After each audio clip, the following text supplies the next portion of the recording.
Hello, everybody. My name is Graham Elwood, and you are watching the Political Vigilante. Support what we're doing, everybody. You can see the scroll below. The super chats are back. You can super chat the show, even if you're watching it live or a clip. You can support us at patreon.com/Graham Elwood and rockfin.com/Graham Elwood. We're definitely becoming more of a Bitcoin-focused show because there's positivity in Bitcoin, because Bitcoin empowers people to get out of oppressive governments, like what the United States is doing. So all over college campuses, it started at Columbia University in New York City and has now spread to campuses here. Now, both USC started at Encampment yesterday, and the cops came in and arrested people. USC maybe 9 miles that way, and then UCLA, which is maybe 2 miles that way, 2-3 miles that way, maybe 4 miles. Westwood's that way, downtown LA's that way. So now both the major universities in Los Angeles have people protesting the genocide that is happening in the United States, and the media and the Biden administration and Republicans too are acting like people protesting against genocide is somehow worse than the genocide. They just uncovered a mass grave 2 days ago, 300 bodies in a hospital that the Israelis put there. Some people's hands were, I mean, this is like they're committing war crimes. And then Netanyahu is like, these pro-terrorist, anti-Semitic people, they're just going to keep playing. They're just going to keep saying anti-Semitism. It's like unreal. So I'm going to show you all this stuff, and I want everyone to be real. Remember now, I did not vote for Joe Biden or Trump. I vote third party. And when everyone was telling us in 2020, especially us on the progressive left, that we're not supporting the Democratic Party, they're like, if you progressive lefties, you socialist guys, you're going to help. If Trump becomes president, there's going to be all this fascism. Well, there's all this fascism happening under Biden, because let's be real clear, the Democrats and Biden are not the left. They are neoliberal at best. They have their own. I mean, like Trump is just is an overt fascist, and Biden is just fascism with the rainbow flag. The Democratic Party is not left. The Democratic Party is a right-wing organization. The Republican Party is a far-right psycho cult. And the Democrats, people like when I hear conservatives call the Democrats, oh, these liberal, they're so lefty extremes. No, they're not. They're not lefty extremists. They support the war machine. They support big banks. They support the pharmaceutical companies. They support mass surveillance of the American people, just like the Republican Party does. Remember now, the defense industry spent $49 million in 2020 to donations to all candidates running in all races. The top 3 getters were Bernie Sanders at 800,000. Yeah, at 2 Bernie.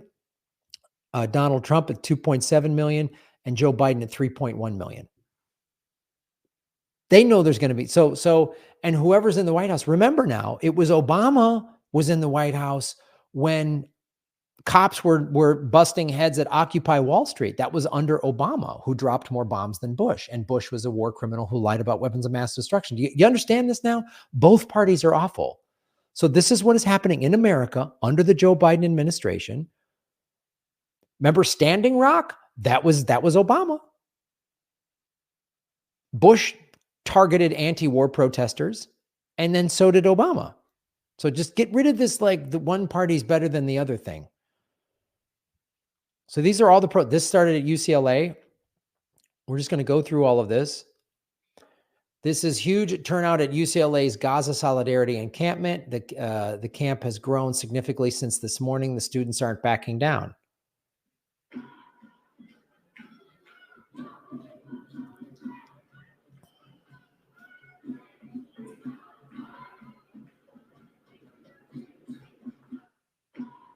Right?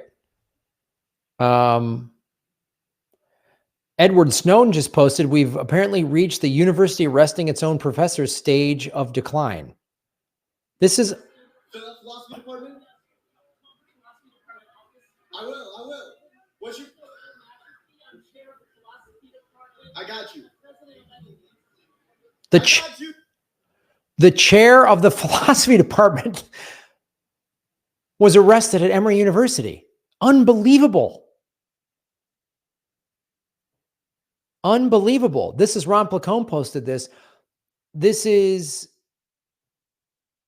okay, this is, Ron's a graduate of Indiana University. This is in Bloomington. They have a sniper on stage.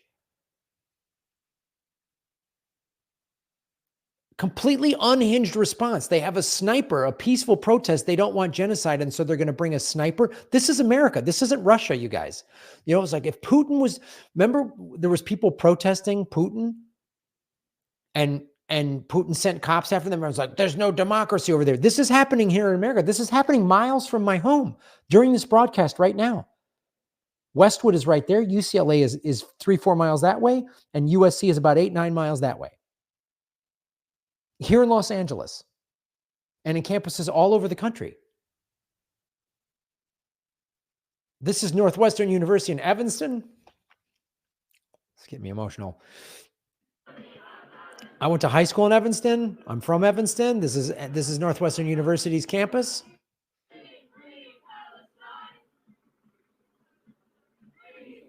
They're saying free Palestine. And Netanyahu's, all of these people are apparently anti-Semites. That's what Netanyahu says. They're all anti-Semites. Really? They're all anti-Semites. They're all anti-Semites? Really? They're all anti-Semites. Well, let's look at, how about this one? How about this person? Jews say ceasefire now. That's a Jewish person. That's the other thing too. When they say, oh, these Gaza protests, these ceasefire, end the ceasefire, you know, ceasefire now protests are all anti-Semites. There's so many Jewish people at these protests. Now, let's do this. Holocaust survivor message to U.S. campus protesters. This man is a Holocaust survivor. So let's play his message back. Here we go. As a Holocaust survivor, my message to the brave student protesters in America is just keep doing it. Don't give up. We are doing exactly the same. And in the long term, we are going to prevail.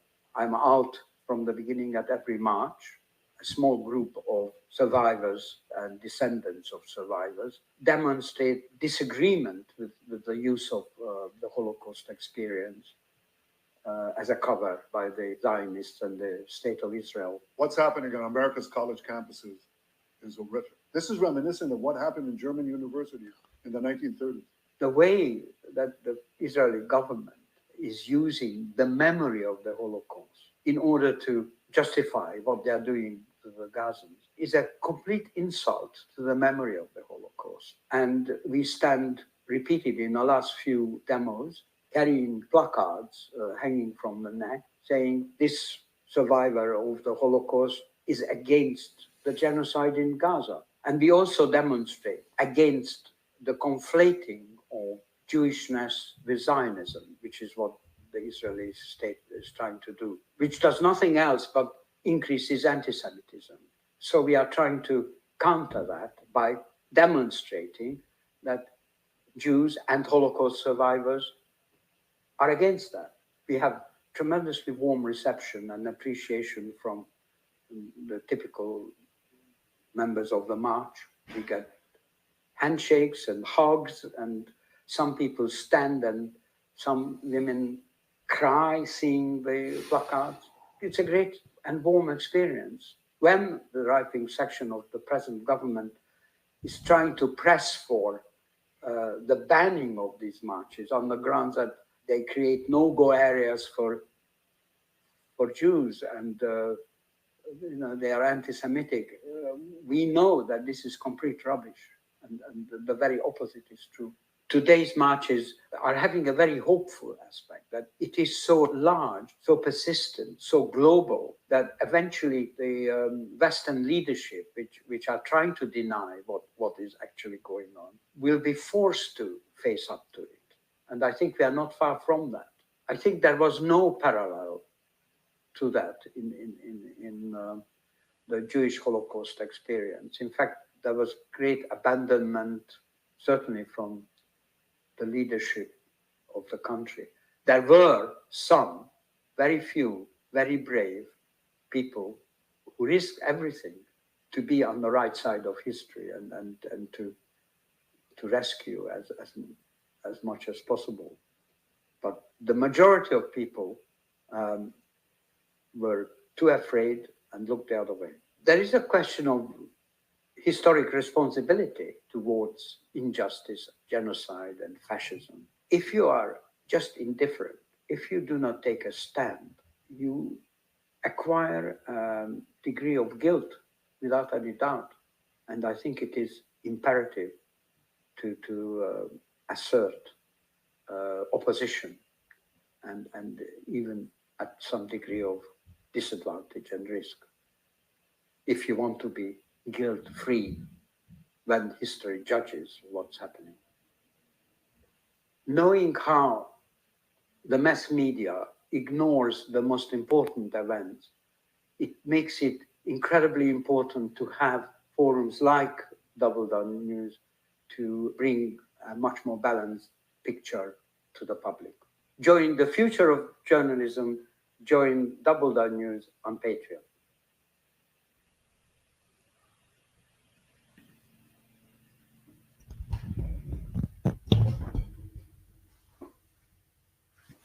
A Holocaust survivor is protesting what Israel is doing in Gaza.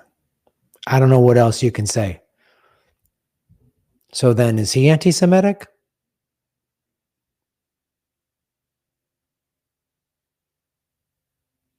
That brought tears to my eyes.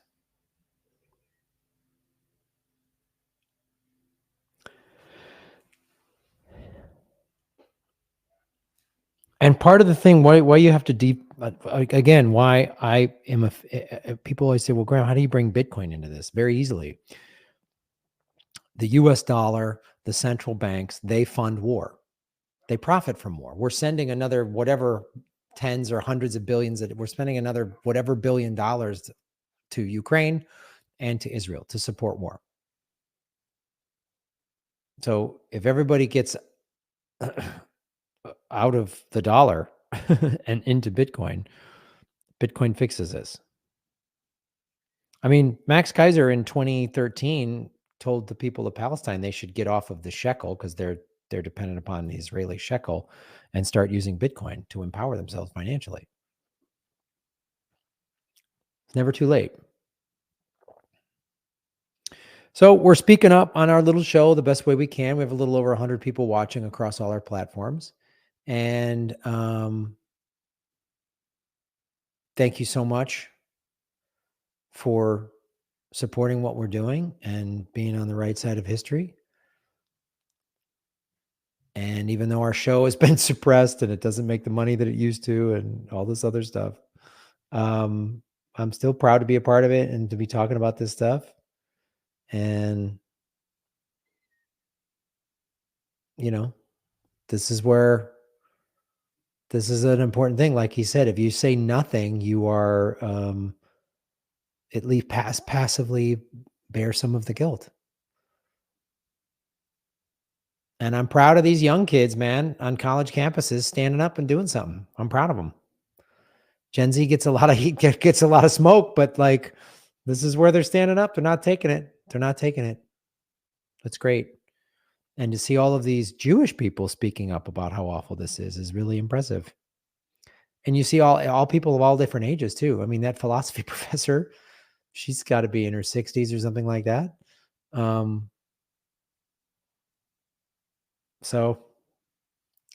But this is how the state, America's not a democracy. America's not a democracy. Not when you send riot cops and snipers. And unfortunately, and I really hope I'm wrong about this. Unfortunately, this, like if we look through history, when the anti-Vietnam protests were happening, this is then Kent State happened, where the National Guard started shooting at kids at Kent State University in Ohio. 4 people were killed. So that's what I'm worried about, is they're sending snipers and riot cops that they're going to, I mean, this is what American police do. They just overreact. We have a militarized police force.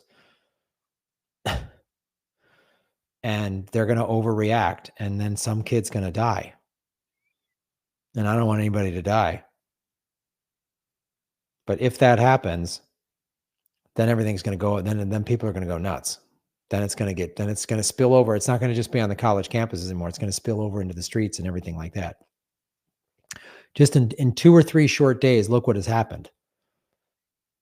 This went from one campus in New York City to now all over the country. And here we are in California on the other side of the country. And the two major universities in Los Angeles are doing this,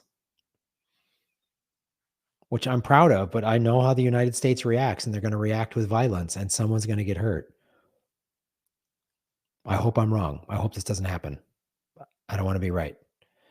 But this is going to be a long, hot summer leading up to the election. There's going to be more protests and more stuff like this. And the Biden administration is so stupid and tone deaf that they're going to lose to the fascist idiot Trump. I mean, these are our choices, Trump and Biden. These are the two best guys in this country. There's no hope from either one of these idiots. There's no hope from either one of these parties. Both parties are so bad. They're so corrupt and evil. They're just soulless. They're soulless sons of bitches. They're the worst people in the world. They're literally the Kakistocracy. Look up that word.